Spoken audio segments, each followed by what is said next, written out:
West Bengal Board of primary এডুকেশনের official ওয়েবসাইটে গত 26শে জুন 2025 একটা নোটিফিকেশন আছে, ই টেন্ডারের নোটিফিকেশন। আশা করি ইতিমধ্যে তোমরা এই নোটিফিকেশন সম্পর্কে জেনেছো। এরপরেও এই নোটিফিকেশনে কি রয়েছে এবং আগামীতে তোমরা যারা প্রাথমিকের শিক্ষক বা শিক্ষিকা হতে চাইছো, স্পেশালি যারা প্রাইমারি ইন্টারভিউ দেবে, তাদের জন্য এই নোটিফিকেশন কতটা তাৎপর্যপূর্ণ এবং এই নোটিফিকেশনের উপরে বেস করে তাদের উদ্দেশ্যে আমার কিছু বার্তা রয়েছে, সে সমস্ত কিছুই এই ভিডিওতে আমরা জানব। গভর্নমেন্ট টেন্ডার হচ্ছে সরকারি দরপত্র। যখন কোনো সরকারি প্রতিষ্ঠান পণ্য, পরিষেবা বা সেবকের জন্য কোনো বেসরকারি সংস্থার থেকে এই সমস্ত কিছু নেয়, তার জন্য তারা একটা টেন্ডার জারি করে। এই সমস্ত সংস্থার উদ্দেশ্যে একটা টেন্ডার জারি করে, বলা যেতে পারে জনসাধারণের জন্য একটা আমন্ত্রণ পত্র এই সমস্ত সরকারি কাজে পার্টনারশিপে কাজটাকে সম্পন্ন করার ক্ষেত্রে। এই নোটিফিকেশনে অনেক কথা বলা রয়েছে, তার মধ্যে যে দুটো ইম্পর্টেন্ট লাইন সেটা হলো selection of experienced agency to provide security ancillary service during multiple examination being conducted by West Bengal Board of Primary Education WBBP। মানে কি বলছে, পশ্চিমবঙ্গ প্রাথমিক শিক্ষা পর্ষদ কর্তৃক বিভিন্ন পরীক্ষা সুষ্ঠুভাবে পরিচালনার জন্য নিরাপত্তা সংক্রান্ত সহায়কের প্রয়োজন এবং এমন কাজে নিপুণ সংস্থাদের ই টেন্ডারের মাধ্যমে আহ্বান জানানো হচ্ছে। এমনই একটা ই টেন্ডার এর আগেও আমরা দেখেছি, যেটা ছিল খুবই গুরুত্বপূর্ণ। লাস্ট যে প্রাইমারি রিক্রুটমেন্ট হয় তার যে ইন্টারভিউ, সেটা 2023 সালে হয়েছিল। আশা করছি তোমরা সকলেই এই বিষয়ে অবগত রয়েছে। এবং এই একই সালে 2023 সালে টেট এক্সামিনেশনও হয়, যার এখনো ফলাফল কিন্তু আসেনি বা কোয়ালিফিকেশনের সার্টিফিকেট ক্যান্ডিডেটদের দেওয়া হয়নি। প্রাথমিক টেট এক্সামিনেশন অনেক বড় একটা পরীক্ষা, এর জন্য বিপুল সংখ্যক সিকিউরিটি পার্সোনাল এবং সেবকের প্রয়োজন হয়। পাশাপাশি এখন প্রাইমারি ইন্টারভিউ সেটা স্টেট ওয়াইড হচ্ছে এবং সমস্ত ইন্টারভিউই এপিসি ভবন বা কলকাতায় কন্ডাক্ট করা হচ্ছে। এই বিপুল সংখ্যক ক্যান্ডিডেটের ইন্টারভিউ একটা নির্দিষ্ট সময়ের মধ্যে নেওয়ার জন্য অনেক বোর্ড গঠন করা হচ্ছে এই বিল্ডিং, এপিসি বিল্ডিং, এবং সেটাকে সুষ্ঠুভাবে পরিচালনার জন্য অনেক সিকিউরিটি পার্সোনাল ও সেবকের প্রয়োজন পড়ছে। সে কারণে 2023-এর টেট এবং ইন্টারভিউয়ের নোটিফিকেশন আসার আগে এমনই একটা ই টেন্ডারের কিন্তু নোটিফিকেশন এসেছিল। এবার এই যে ই টেন্ডারের যে নোটিফিকেশন এসেছে, সেটা জানানো হচ্ছে যে স্পেশাল এডুকেটর নিয়োগের যে এক্সামিনেশন, সেই এক্সামিনেশনটাকে সুষ্ঠুভাবে পরিচালনার জন্য এই ই টেন্ডারের নোটিফিকেশন জারি করা হয়েছে। কি এর বৃত্তান্ত সেটা আমরা পরে জানবো। এখন প্রশ্ন হচ্ছে, ওবিসি মামলার কারণে যখন প্রায় সমস্ত রিক্রুটমেন্টই বন্ধ রয়েছে, সেখানে কোনো রিক্রুটমেন্ট বা টেটের এক্সামিনেশনের নোটিফিকেশন কিভাবে আসছে, যেখানে 2023 সালের টেটের ফলাফলের ফাইনাল রেজাল্ট বেরাতে পারছে না, সেই জায়গায় এমন একটা নোটিফিকেশন কিভাবে আসবে। রিসেন্ট যে SLST রিক্রুটমেন্টের ফর্ম ফিল আপ চলছে, সেই জায়গায় আসে। SLST রিক্রুটমেন্টের ক্ষেত্রে কলকাতা হাইকোর্ট জানিয়েছে 2010-এর আগে ওবিসি সার্টিফিকেট যাদের রয়েছে তারা ওবিসি কোটার সুবিধা পাবে এবং এই সমস্ত ক্যান্ডিডেটদের সুবিধা দেওয়ার মাধ্যমে রিক্রুটমেন্ট এবং ভর্তি চালানো যেতে পারে।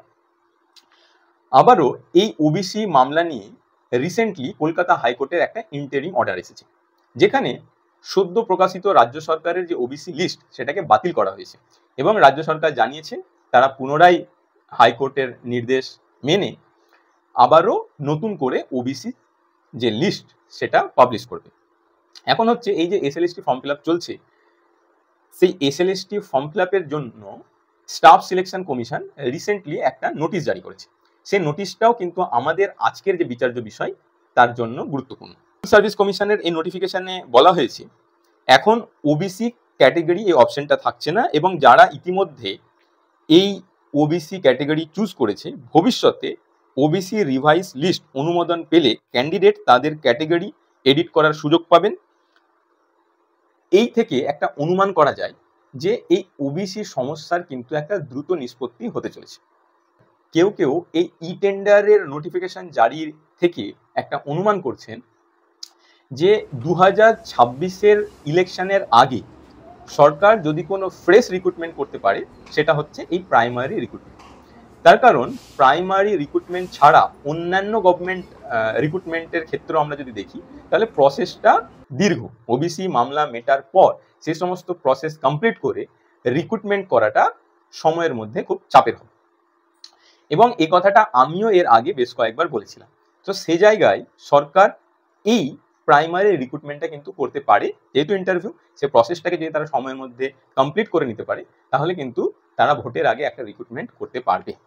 কয়েকজনের মন্তব্য যে এর আগে 2023 সালে যেমন টেট এবং ইন্টারভিউ একই সালে হয়েছে, এমন কিন্তু আবারও একটা সম্ভাবনা এবারের ক্ষেত্রেও দেখা যাচ্ছে। এক্ষেত্রে তোমাদের উদ্দেশ্যে যারা ইন্টারভিউয়ের অপেক্ষায় এত দিন রয়েছে তাদের জন্য আমার কিছু বার্তা। যদি ইন্টারভিউয়ের নোটিফিকেশন ছাড়া অন্য কোনো রকমের এক্সামিনেশন নোটিফিকেশন আসে তাহলে তোমাদের কি করতে হবে আই হোপ যে তোমরা জানো, এবং তোমাদের যারা লিডার রয়েছে তারা যথেষ্ট এফিসিয়েন্ট, তারা যেভাবে কাজ করছে আমরা প্রত্যেকেই আশাবাদী যে খুব তাড়াতাড়ি হয়তো ইন্টারভিউয়ের নোটিফিকেশন আসবে।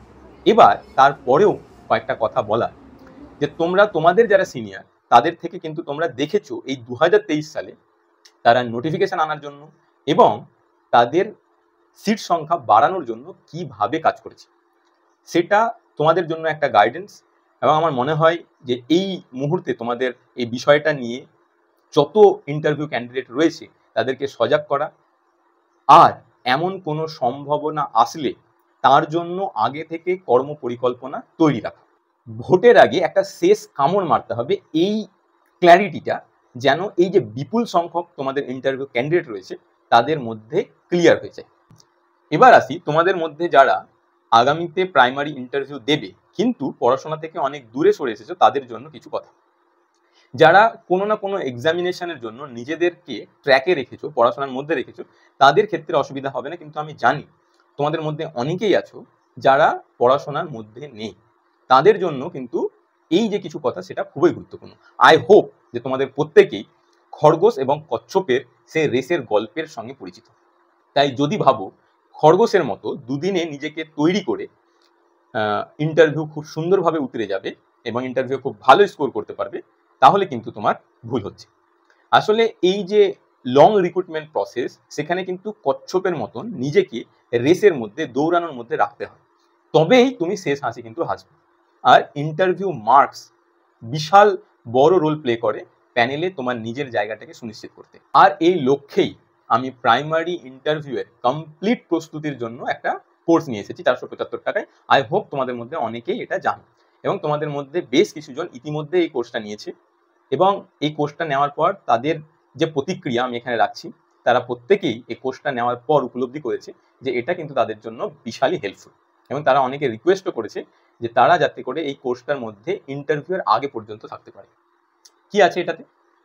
বিগত ইন্টারভিউয়ে জিজ্ঞাসা করা প্রশ্নের উপযুক্ত উত্তর এবং সেই প্রশ্নগুলোকে অ্যানালাইসিস করে যে সম্ভাব্য প্রশ্ন হতে পারে তারও উপযুক্ত উত্তর সেখানে করে দেওয়া হয়েছে, এবং সেগুলো সম্পূর্ণ ক্লাস আকারে, ভিডিও আকারে সেখানে আমি তোমাকে দেখাচ্ছি যে সেই প্রশ্ন আসলে তার কিভাবে উত্তর দিবে, সেই প্রশ্নের যদি ক্রস হয়, মানে ক্রস কোনো আবার প্রশ্ন আসে সেটা কিভাবে সুন্দর করে উত্তর করবে, এ সমস্ত কিছু যেমন বলা রয়েছে, তেমনি প্রাথমিকের বিভিন্ন বিষয় এবং টপিকগুলো থেকে যে খুব ইন্টারেস্টিং টপিক সেগুলোর সুন্দর ডেমো, এবং এই ডেমোর সঙ্গে প্রাসঙ্গিক যে প্রশ্ন, ডেমো রিলেটেড যে কোয়েশ্চেন, সে সমস্ত কিছুই এখানে করে দেওয়া হয়েছে। প্রায় 50টা ক্লাস রয়েছে, এক একটা ক্লাস 2 থেকে 2.5 ঘন্টার ক্লাস রয়েছে। এই কারণে আমি বলছি যে এটা একটা লং প্রসেস, এটা সময় লাগবে। যারা পড়াশোনা থেকে একটু দূরে সরে এসেছো তাদের এইভাবেই নিজেকে তৈরি করতে হবে, তবেই তুমি ইন্টারভিউ ম্যাক্সিমাম স্কোরটা করতে পারবে। এবং এই সকলের পাশাপাশি সেখানে বেশ কিছু স্টাডি ম্যাটেরিয়াল দেওয়া রয়েছে। তুমি যে ডিস্ট্রিক্ট থেকে আসছো সেই ডিস্ট্রিক্ট থেকে জিজ্ঞাসা করতে পারে এমন ইন্টারভিউ রিলেটেড কোয়েশ্চেন্স এবং তার উপযুক্ত উত্তর, তুমি যে বিষয়ে গ্র্যাজুয়েশন করেছো, তোমার যে এডুকেশন কোয়ালিফিকেশন, সেখান থেকে জিজ্ঞাসা করতে পারে এমন বেশ কিছু প্রশ্ন, তার উপযুক্ত উত্তর সহ কিছু পিডিএফও বানানো হয়েছে, এবং ইন্ডিভিজুয়ালি যে ক্যান্ডিডেটের যে সাবজেক্ট, যে ডিস্ট্রিক্ট, সেই অনুযায়ী তাকে সেই প্রপার পিডিএফ দেওয়া হচ্ছে, এবং এর সমস্ত কিছুই মাত্র 475 টাকায়। আসলে আমার উদ্দেশ্য হচ্ছে তোমরা প্রত্যেকেই যাতে করে এই কোর্সের সুবিধা নিতে পারো, এবং তোমাদের প্রত্যেকের সাফল্যে যাতে আমার একটা ছোট্ট ভূমিকা আমি রাখতে পারি, সে কারণে এই সামান্য টাকায় এই বিশাল একটা প্রস্তুতির জায়গা আমি নিয়ে এসেছি। আই হোপ যে তোমরা প্রত্যেকেই সেই বেনিফিটটা নিবে, এবং তোমাদের আগামীতে কি করতে হবে I think you know better.